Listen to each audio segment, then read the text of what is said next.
से हम प्रधानमंत्री से यह सवाल पूछ रहे हैं कि प्रधानमंत्री जी, आप परीक्षा पर चर्चा करके रील बना लेते हैं, पेपर लीक के बाद आप चुप्पी क्यों साध लेते हैं? आप अपनी चुप्पी तोड़िए।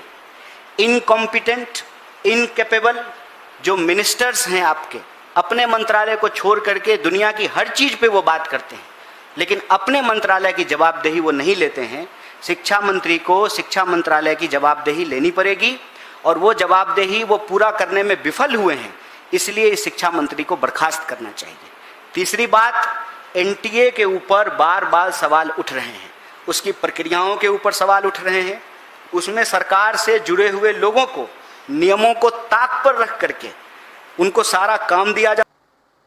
अभी आप कांग्रेस के नेता जो है कन्हैया को अभी आप सुन रहे थे और डॉक्टर कन्हैया को आप सुन रहे थे, क्योंकि जो आपके कन्हैया हैं कांग्रेस के अब नेता बन चुके हैं। जिस तरह से बीते दिनों जो पेपर लीक का मामला सामने आया, चाहे नीट पेपर लीक का मामला हो, चाहे आपका सीबीएसई का जो आपका जो गड़बड़ी सामने आया है, और जिस तरह से आपका एसएससी में भी जो गड़बड़ी सामने आया है, उसको लेकर के कन्हैया प्रेस कॉन्फ्रेंस किए और छात्रों को मदद के लिए हेल्पलाइन भी जारी किए हैं। आगे पूरी प्रेस कॉन्फ्रेंस सुनाएंगे कन्हैया का, वीडियो में अंत तक बने रहिएगा। नमस्कार, मेरा नाम विश्वजीत कुमार और आप देख रहे हैं वाक फॉर इंडिया न्यूज। अभी यूट्यूब पे एक प्रॉब्लम चल रही है 2-3 दिन से, और जो आपका डॉलर का जो आइकन है वो गायब हो गया है। उससे कोई दिक्कत नहीं है, लेकिन अब यूट्यूब इसको कब तक सही करता है देखने वाली बात होगी। इससे लोग काफी परेशान है, तो उनको मैं यही बोलना चाहूंगा, इससे कोई परेशानी का दिक्कत नहीं है। आपका वीडियो जो है वो मोनेटाइज है, पैसा उस वीडियो से आपका आएगा, लेकिन डॉलर कब तक दिखेगा ये यूट्यूब के ऊपर है। तो वहीं आइए खबर पे आते हैं। कन्हैया आपका कल प्रेस कॉन्फ्रेंस किए, उसके बाद जो है वो जिस तरह से शिक्षा मंत्री पर जो गंभीर आरोप लगाए, क्योंकि ये पहला शिक्षा मंत्री है जिनके शासनकाल में एक भी एग्जाम ढंग से नहीं हुआ है। जो आपके शिक्षा मंत्री हैं धर्मेंद्र प्रधान, ये तो चुनावी मैनेजमेंट में व्यस्त रहते हैं आजकल, क्योंकि कैसे बिहार चुनाव जिताना है, कैसे आपका जो है आपका बंगाल का चुनाव जिताना है, कैसे उड़ीसा का चुनाव जिताना है, इस मैनेजमेंट में धर्मेंद्र प्रधान लगे रहते हैं। शिक्षा का मैनेजमेंट करते तो आज ये हाल देखने को नहीं मिलता। जो एनटीए को बनाया गया कि मतलब निष्पक्ष एग्जाम होगा, वही एनटीए पर सवाल खड़ा हो गया है। और जिस तरह से एनटीए से सवाल पूछा जा रहा है, लेकिन अभी तक कोई भी बड़ा जो मुंडी है उसके ऊपर अभी तक सीबीआई अपना मतलब उसका गिरवान तक अभी सीबीआई का हाथ नहीं पहुंचा है। अभी तक शिक्षा मंत्री का भी इस्तीफा नहीं हुआ है, क्योंकि ये कांग्रेस का शासन थोड़ी है, मोदी जी का शासन है। मोदी जी के शासनकाल में जितने भ्रष्टाचारी हैं वो सदाचारी बन के किसी ना किसी राज्य का मुख्यमंत्री बने हुए हैं और नहीं तो मंत्री बने हुए हैं। तो मोदी जी से क्या उम्मीद लगाइएगा कि वो इस्तीफा ले लेंगे? वैसे भी हादसा मंत्री, रील मंत्री अश्विनी वैष्णव जी जस का तस बने हुए हैं। उनका शासनकाल में न जाने कितना ट्रेन लड़ गया, कितना ट्रेन पलट गया पटरी पर, तो भी है कि जस के तस रेल मंत्री बने हुए हैं। वही हाल आपका जो है शिक्षा मंत्री का है, धर्मेंद्र प्रधान का। इनके शासनकाल में एक भी एग्जाम ढंग से नहीं हुआ। ऊपर से लड़कों को आते हैं बताने की फीस का फॉर्म कैसे भरा जाएगा, फीस कम कर दिया गया। तो बच्चों पर एहसान किए हैं आप लोग।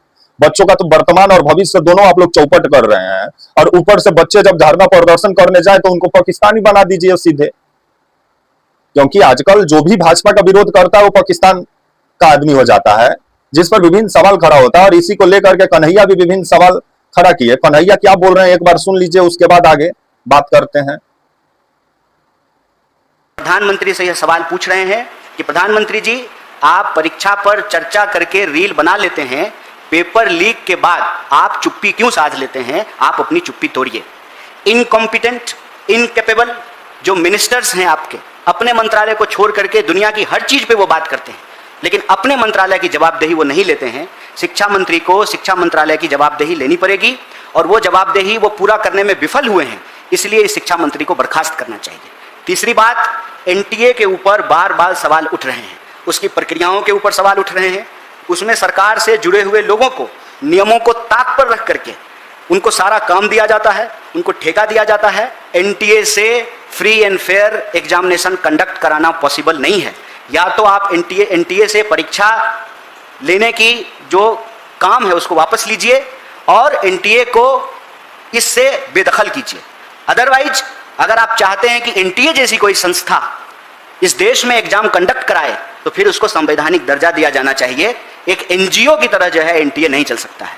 और चौथा, देश के चाहे नीट के स्टूडेंट हों या सीबीएसई के स्टूडेंट हों, उनके माँ बाप से, उनके परिवारों से हम ये कहना चाहते हैं, देश का सबसे बड़ा विपक्षी दल होने के नाते एनएसयूआई यूथ कांग्रेस और पूरी की पूरी कांग्रेस पार्टी सड़क से लेकर के संसद तक आपके न्याय की, इस सच की लड़ाई में आपके साथ खड़ी है।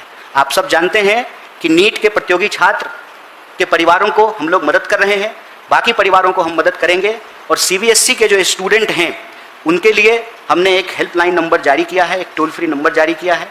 इसके साथ साथ हम नीट के लिए भी एक हेल्पलाइन नंबर जारी किए हैं, और हम इस देश के नौनिहालों से, जवानों से ये अपील करना चाहते हैं कि आपको अपनी जान लेने की जरूरत नहीं है, किसी और की नाकामी के चलते अपना बहुमूल्य जीवन गंवाने की जरूरत नहीं है। आप इस देश के होने वाले नागरिक हैं, आप इस देश के नागरिक हैं, और इस देश की सरकार को यह जिम्मेवारी लेनी पड़ेगी। किसी भी सूरत में हम लोकतंत्र को लाठी तंत्र नहीं बनने देंगे। आपकी इस लड़ाई को मजबूती से आगे बढ़ाने के लिए हम पूरी ताकत से खड़े हैं। सीबीएसई के जो प्रभावित स्टूडेंट हैं, जो ऑनलाइन स्क्रीनिंग के माध्यम से अपना उत्तर पुस्तिका नहीं प्राप्त कर पा रहे हैं, उनकी उत्तर पुस्तिका में जो उन्होंने आंसर शीट में जो जवाब लिखा है, इसके हिसाब से उनको मार्क्स नहीं दिए गए हैं, अगर उनको कम अंक आए हैं, किसी तरह की परेशानी अगर सीबीएसई के स्टूडेंट को हो रही है, सभी लाखों प्रभावित छात्रों के लिए हम एक नंबर जारी कर रहे हैं। एनएसयूआई ने इसको अपने सोशल मीडिया हैंडल से जारी किया है। हम आपके माध्यम से देश को फिर से इस नंबर को अवगत कराना चाहते हैं। नंबर है 9260030030। इस पर आप अपनी शिकायत दर्ज करा सकते हैं, और इस सवाल को, देश में पेपर लीक के सवाल को हम एक गंभीर मुद्दा मान करके पूरी ताकत से इसके लिए लड़ेंगे, क्योंकि हमारी ये स्पष्ट समझ है, वोट चोरी करके जो लोग कुर्सी पर बैठ जाते हैं, उनके शासन में पेपर लीक होना एबिलिटी है। अभी आप कन्हैया को सुन रहे थे। कन्हैया शिक्षा मंत्री को जिस तरह से आड़े हाथ लिया, और ये बात सही भी है कि जब शिक्षा मंत्री पर जवाबदेही तय नहीं होगा, और नैतिकता, तो ऐसा लग रहा है कि हमारे देश का मंत्री नेताओं का नैतिकता मर चुका है। जहां मतलब अनैतिक काम होते हुए भी मंत्री के पद पे मतलब हम बने हुए हैं, इससे बड़ा शर्मिंदगी का बात और कुछ नहीं हो सकता है। और जिस तरह से कन्हैया आरोप लगा रहे हैं, तो इसका जवाब शिक्षा मंत्री को देना चाहिए। शिक्षा मंत्री बोल रहे हैं कुछ लोग अफवाह फैला रहे हैं, तो सबसे बड़ा तो झूठा आपका मंत्रालय है कि जिस तरह से मतलब एक भी एग्जाम सही नहीं हो रहा है, लड़के सबका वर्तमान भविष्य चौपट हो रहा है। एनटीए को बनाया गया कि मतलब निष्पक्ष एग्जाम होगा, यही एनटीए पर सवाल खड़ा हो गया है, नेशनल टेस्टिंग एजेंसी जो है। तो इस पर विभिन्न सवाल खड़ा होता है। अब आने वाले समय में कन्हैया के द्वारा हेल्पलाइन भी जारी किया गया। हेल्पलाइन नंबर आपका जो है एसएससी सीबीएसई का लड़कों को लेकर के, और आपका जो है नीट छात्राओं को लेकर के, तो एसएससी को लेकर के भी जारी कर देते। शायद एसएससी वाला खबर कन्हैया कुमार तक नहीं पहुंचा होगा, जो कन्हैया एक समय में जेएनयू से अपना राजनीति का शुरुआत की है, बाद में अभी कांग्रेस का तेज तरार नेता बने हुए हैं, और शायद युवा विंग जो है कांग्रेस का, उसका देखभाल यही करते हैं। तो वहीं अब आने वाले समय में कन्हैया जो आरोप लगा रहे हैं, तो शिक्षा मंत्री तो हमारे देश में जवाब देते नहीं, और गोदी मीडिया रेडियो रवंडा का जमाना है, जो ना मंत्री को ना संतरी को जवाबदेह बनाता है। क्योंकि गोदी मीडिया से थोड़ी आप उम्मीद रखिएगा कि वो मंत्री जी से सवाल पूछेगा। ये सब सवाल पूछेगा तो लाली लिपस्टिक लगा के प्रोग्राम करने लायक नहीं रहेगा ये सब। तो वहीं अब आने वाले समय में जो आपका सीबीएसई नीट में 22 लाख से ऊपर छात्र परेशान है, 17 लाख से ऊपर छात्र सीबीएसई में परेशान है। एसएससी का भी वही हाल है। एसएससी में खबर आ रहा है कि मतलब जो बच्चों का जो सामने आया कि लाखों छात्र परेशान हुए सेंटर पे जाके, तो कमाल का माहौल बना हुआ है। हमारे अभी भारत में सिर्फ युवा ही परेशान है, बाकी जितने अडानी अंबानी का कंपनी में काम करते हैं वो कुत्ता घुमा रहे हैं, नहीं तो सब्जी ला रहे हैं, और खुश हैं बीबी के साथ सुबह सुबह डाइनिंग रूम में बैठ के चाय पी के बोलते हैं देखो ना भारत में क्या हो रहा है। तो आप लोग निकलोगे नहीं, और जो छात्र अपने हक के लिए लड़ाई लड़ेंगे उनको सीधे पाकिस्तानी बना दो। क्योंकि आईटी और जो आपका है कॉर्पोरेट सेक्टर में काम करने वाले लोगों के पास कितना शिक्षा है वो तो भगवान ही जानते हैं। टेक्निकल पढ़ाई है, ओरिजिनल शिक्षा जो है उससे कोसों दूर तक का नाता नहीं है।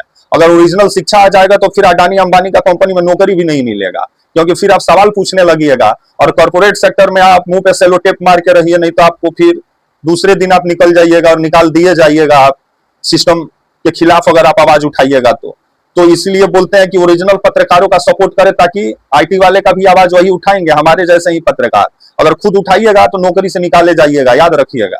तो वहीं अब कन्हैया का ये जो प्रेस कॉन्फ्रेंस के बाद से कन्हैया का कहना है कि जो छात्र मतलब पीड़ित हैं उनका मदद किया जाएगा। और छात्रों से ये बात हम भी बोलेंगे कि टेंशन लेने की जरूरत नहीं है, क्योंकि हम लोग भारत को आजाद करने के लिए कितना लड़ाई लड़े हैं, तो सिस्टम से लड़ना ही पड़ेगा। अगर नहीं लड़िएगा, अगर सिस्टम से हार जाइएगा तो सिस्टम दानव बन जाएगा और आपको निगल जाएगा।